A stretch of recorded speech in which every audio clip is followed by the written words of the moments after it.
Liebe Anwesenden, ich begrüße alle im Namen von Frente Unido America Latina zu unserer heutigen Kundgebung. Es geht bei, ich glaube, fast allen Redebeiträgen auch um den Krieg in der Ukraine. Als erstes kommt ein Redebeitrag von Salvador Lopez, gelesen von Frank von unserer Gruppe Frente Unido und Renate von der Irland-Gruppe Omega.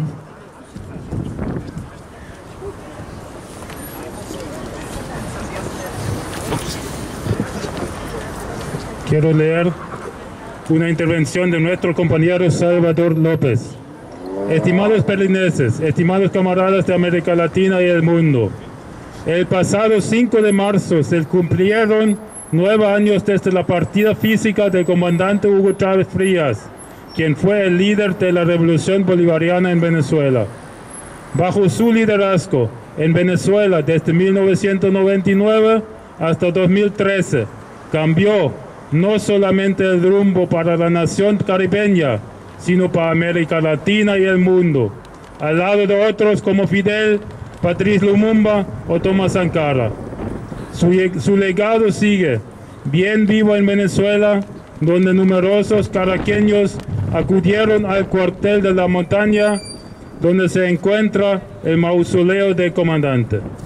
Asimismo, su ideario del socialismo del siglo XXI como brújula ideológica para los pueblos del sur se quedó para los tiempos venideros, donde nuevos retos y una realidad política en permanente cambio imperan. Desde el Frente Unido honramos el legado del comandante Chávez y nos unimos con el pueblo venezolano a este aniversario luctuoso. Am 5. März dieses Jahres ist es 9 Jahre her, dass Kommandante Hugo Chávez Frías, der Anführer der bolivarischen Revolution in Venezuela, von uns gegangen ist. Unter seiner Führung in Venezuela von 1999 bis 2013 änderte er nicht nur den Kurs des Karibikstaates, sondern auch den Lateinamerikas und der Welt. Neben anderen wie Fidel Castro, Patrice Lumumba oder Thomas Sankara. Sein Vermächtnis ist in Venezuela noch immer sehr lebendig und viele Einwohner von Caracas strömten zum Cuartel de la Montaña, wo sich das Mausoleum des Kommandanten befindet. Seine Ideologie des Sozialismus des 21. Jahrhunderts als ideologischer Kompass für die Völker des Südens gilt auch für die kommenden Zeiten, in denen neue Herausforderungen und eine sich ständig verändernde politische Realität vorherrschen. Die Vereinigte Front würdigt das Vermächtnis von Kommandante Chávez und schließt sich an seinem Todestag dem venezolanischen Volk an.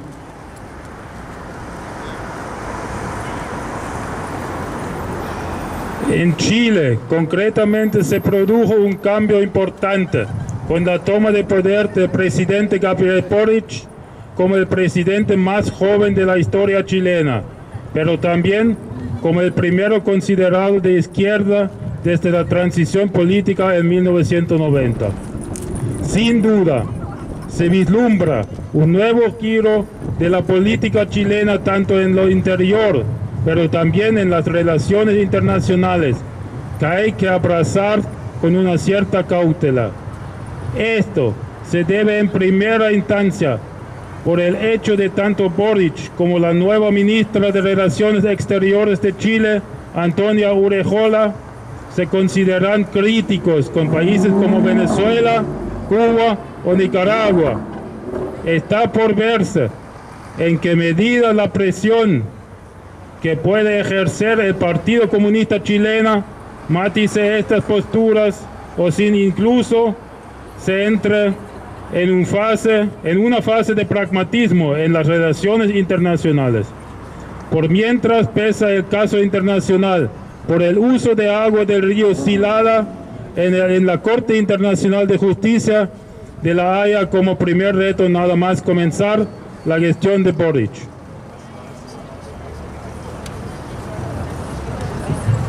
Insbesondere in Chile hat sich mit dem Amtsantritt von Präsident Gabriel Boric, dem jüngsten Präsidenten in der chilenischen Geschichte, aber auch dem ersten, der seit dem politischen Wandel im Jahr 1990 als links gilt, ein wichtiger Wandel vollzogen. Zweifellos gibt es in der chilenischen Politik eine neue Wende, sowohl innenpolitisch als auch in den internationalen Beziehungen, die mit einer gewissen Vorsicht zu genießen ist. Dies ist vor allem darauf zurückzuführen, dass sowohl Boric als auch die neue chilenische Außenministerin Antonia Urrejola sich als kritisch gegenüber Ländern wie Venezuela, Kuba und Nicaragua sehen. Es bleibt abzuwarten, inwieweit die Kommunistische Partei Chiles Druck auf diese Positionen ausüben kann oder ob sie in den internationalen Beziehungen in eine Phase des Pragmatismus eintritt. In der Zwischenzeit ist das Verfahren vor dem Internationalen Gerichtshof in Den Haag über die Nutzung des Wassers des Silala-Flusses die erste Herausforderung, seit Borics Amtszeit begonnen hat.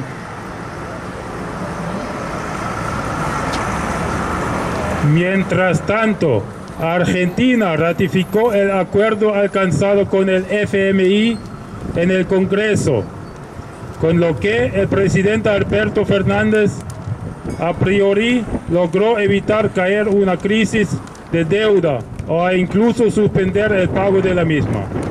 Este acuerdo, altamente controvertido, puesto que una parte de dicha deuda fue generada por el gobierno anterior de Mauricio Macri, justo después de que Cristina Fernández logrará reducir el nivel de endeudamiento de forma significativa en su gestión. El reconocimiento de la deuda ante el organismo internacional constituye un rompimiento con importantes movimientos sociales que exigieron que se desconozca y que se priorice en la política social a cambio. Aun cuando el presidente Fernández recalcó que fue un acuerdo beneficioso para Argentina, el descontento se hace sentir y podría ser una razón adicional que podría afectar el nivel de aprobación del gobierno.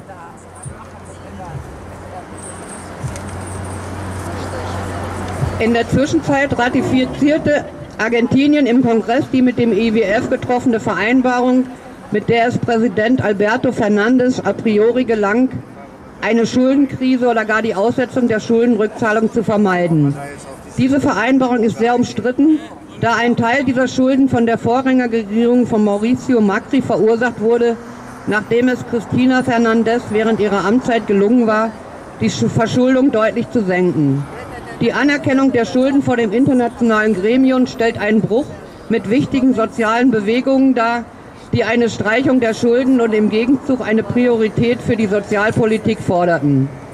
Obwohl Präsidentin Fernández betonte, dass es sich um ein für Argentinien vorteilhaftes Abkommen handele, ist die Unzufriedenheit spürbar und könnte ein weiterer Grund sein, der die Zustimmungsrate der Regierung beeinträchtigen könnte.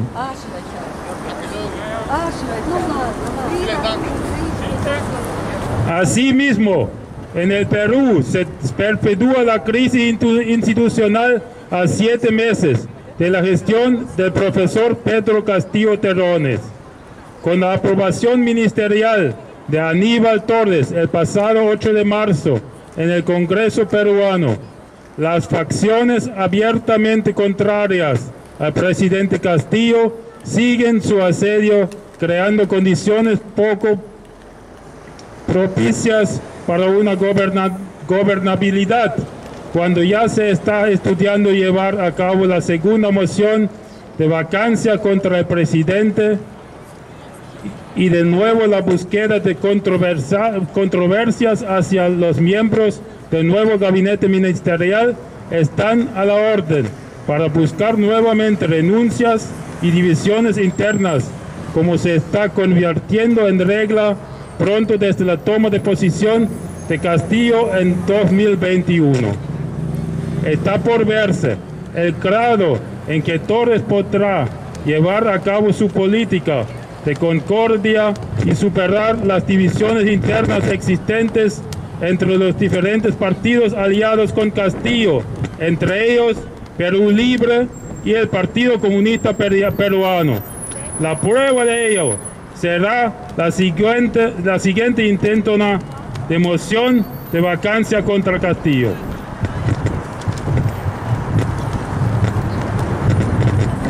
Auch in Peru dauert die institutionelle Krise 7 Monate nach dem Amtsantritt von Professor Pedro Castillo Terrones an. Mit der Bestätigung von Aníbal Torres als Minister am 8. März im peruanischen Kongress setzen die Fraktionen, die sich offen gegen Präsident Castillo stellen, ihre Belagerung fort und schaffen damit Bedingungen, die der Regierbarkeit nicht förderlich sind, während bereits der zweite Amtsenthebungsantrag gegen den Präsidenten geprüft wird und erneut die Suche nach Kontroversen mit den Mitgliedern des neuen Ministerkabinetts an der Tagesordnung ist, um erneut Rücktritte und interne Spannungen herbeizuführen, wie es seit Castillos Amtsantritt im Jahr 2021 bald zur Regel geworden ist. Es bleibt abzuwarten, inwieweit Torres in der Lage sein wird, seine Politik der Eintracht umzusetzen und die bestehenden internen Spaltungen zwischen den verschiedenen mit Castillo verbündeten Parteien, darunter Peru Libre und die Kommunistische Partei Perus, zu überwinden. Dies wird sich beim nächsten Versuch eines Stellenbesetzungsantrags gegen Castillo herausstellen.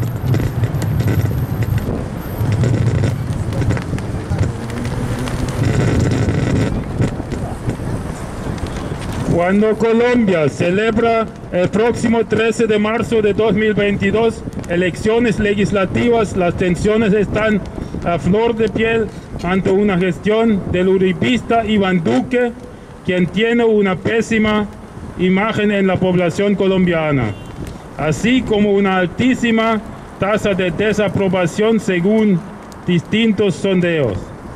Ante una situación interna que se aleja a pasos avanzados de la paz y la reconciliación promulgada en los acuerdos de La Habana en 2016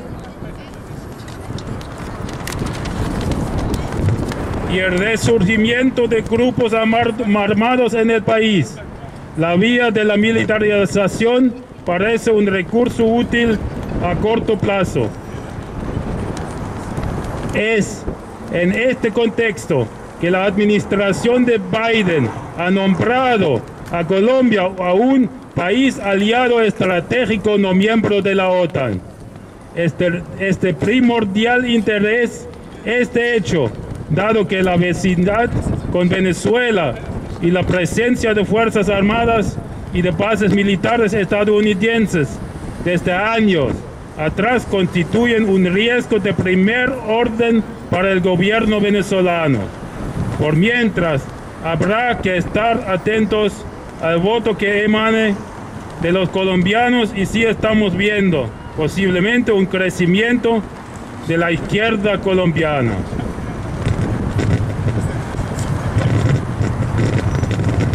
Im Vorfeld der kolumbianischen Parlamentswahlen am 13. März 2022 sind die Spannungen angesichts der Regierung des Uribe-freundlichen Iván Duque, der laut verschiedenen Umfragen ein sehr schlechtes Image in der kolumbianischen Bevölkerung und eine sehr hohe Ablehnung genießt, groß. Angesichts einer innenpolitischen Situation, die sich immer weiter von dem in den Vereinbarungen von Havanna 2016 verankerten Frieden und der Versöhnung entfernt und dem Wiedererstarken bewaffneter Gruppen im Land, scheint der Weg der Militarisierung kurzfristig ein nützliches Mittel zu sein. In diesem Zusammenhang hat die Regierung Biden Kolumbien zu einem strategischen Nicht-NATO-Verbündeten erklärt. Dies ist von größtem Interesse, da die Nähe Kolumbiens zu Venezuela und die langjährige Präsenz von US-Streitkräften und Militärstützpunkten ein großes Risiko für die venezolanische Regierung darstellen. In der Zwischenzeit müssen wir beobachten, wie die Kolumbianer wählen und ob wir möglicherweise ein Wachstum der kolumbianischen Linken erleben.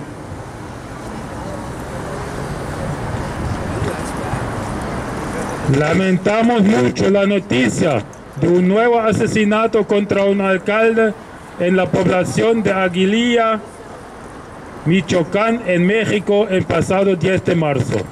Con la muerte del alcalde César Arturo Valencia Caballero, mientras se trasladaba en el centro de dicho municipio, fue agredido sin que se tuviera por ahora conocimiento de las causas o la identidad del asesino. En 5 estados mexicanos, concretamente Guanajuato, Chihuahua, Michoacán y Baja California, es donde se contabilizan la mayor parte de los actos delictivos registrados, sea por la presidencia de narcotraficantes o por bandas criminales. La incidencia delictiva sigue siendo un serio problema para las poblaciones, en particular en los estados antes mencionados, pese a todos los esfuerzos, tanto del Ejecutivo Federal como estatal, para cambiarlo, para combatirlo. Wir bedauern die Nachricht von einem neuen Mord an einem Bürgermeister in der Stadt Aguililla, Michoacán in Mexiko am 10. März. Der Bürgermeister César Arturo Valencia Caballero wurde auf einer Fahrt durch das Zentrum der Gemeinde überfallen, wobei weder die Ursache noch die Identität des Attentäters bekannt sind. Auf 5 mexikanische Bundesstaaten, nämlich Guanajuato, Chihuahua, Michoacán und Baja California, die meisten der registrierten Straftaten.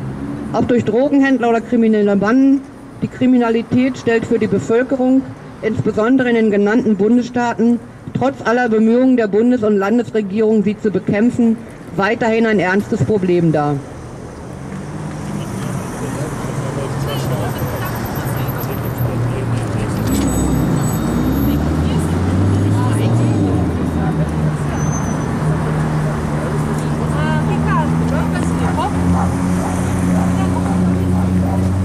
Finalmente, quisiera aprovechar esta intervención para recalcar nuestra solidaridad total con los pueblos de Donetsk y Luhansk. Cuando la guerra ininterrumpida desde 2015 ya ha cobrado cerca de 13.000 decesos y ante los intentos de invisibilizarlo ante un conflicto internacionalizado en Ucrania que enfrenta al ejército ucraniano y ruso. La presencia de agrupaciones filonazis en las filas ucranianas y el carácter golpista del gobierno de Kiev no son menos problemáticos aquí. El doble carácter de Ucrania como víctima y victimario al mismo tiempo son un matiz de la realidad que se escapa a una buena parte de los medios de comunicación y gobiernos que se han volcado a rearmar y refinanciar un Estado en bancarrota.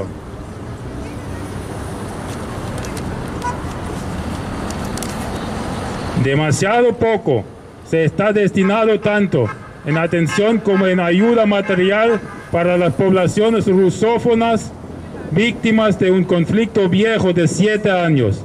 No está de más decir que tanto la República Popular de Donetsk y de Luhansk son hoy entidades existentes que ya no forman parte del Estado ucraniano en la vía de los hechos. En pos de la paz y prosperidad para todos, sean ucranianos, rusos, de Donbass u otro lugar, llamamos a la resolución pacífica de los conflictos y por el diálogo entre los pueblos. Sendos esfuerzos se están llevando a cabo en Belarus y en Turquía, pero aún no se ha llegado a resultados tangibles. Las armas siguen marcando el curso en este terrible escenario bélico. ¡Que viva el comandante Hugo Chávez! ¡Que viva! ¡Que viva la revolución bolivariana! ¡Que viva! ¡Que viva la patria grande de Bolívar! ¡Que viva! ¡Hasta la victoria! Siempre venceremos. Venceremos, Toño, venceremos. Abschließend möchte ich diese Gelegenheit nutzen, um unsere uneingeschränkte Solidarität mit den Menschen in Donetsk und Luhansk zu betonen. Angesichts des ununterbrochenen Krieges seit 2015, der bereits fast 13.000 Menschenleben gefordert hat, und angesichts der Versuche angesichts eines internationalisierten Konflikts in der Ukraine, in dem sich die ukrainische und die russische Armee gegenüberstehen, unsichtbar zu machen. Die Anwesenheit von pro-narzisstischen Gruppierungen in den ukrainischen Reihen und der putschartige Charakter der Kiewer Regierung sind hier nicht weniger problematisch. Die Doppelrolle der Ukrainer als Opfer und Täter ist eine Nuance der Realität, die einem Großteil der Medien und Regierungen entgeht, die sich auf die Aufrüstung und Refinanzierung eines bankrotten Staates konzentrieren. Der russischsprachigen Bevölkerung, die Opfer eines 7 Jahre alten Konflikts ist, wird zu wenig Aufmerksamkeit und materielle Hilfe zuteil. Es versteht sich von selbst, dass sowohl die Volksrepublik Donetsk als auch die Volksrepublik Lugansk heute bestehende Einheiten sind, die de facto nicht mehr Teil des ukrainischen Staates sind. Im Interesse von Frieden und Wohlstand für alle, ob Ukrainer, Russen aus dem Donbass oder anderswo, rufen wir zur friedlichen Lösung von Konflikten und zum Dialog zwischen den Völkern auf. In Weißrussland und der Türkei sind Bemühungen im Gange, aber es wurden noch keine greifbaren Ergebnisse erzielt und die Waffen stellen weiterhin die Weichen für dieses schreckliche Kriegsszenario. Lang lebe Kommandant Hugo Chavez! Es lebe die bolivarische Revolution! Lang lebe das große Heimatland von Bolivar! Hasta la victoria siempre! Venceremos! So, danke Salvador für diesen Beitrag. Es kommt ein bisschen Musik und dann kommt die nächste Rednerin.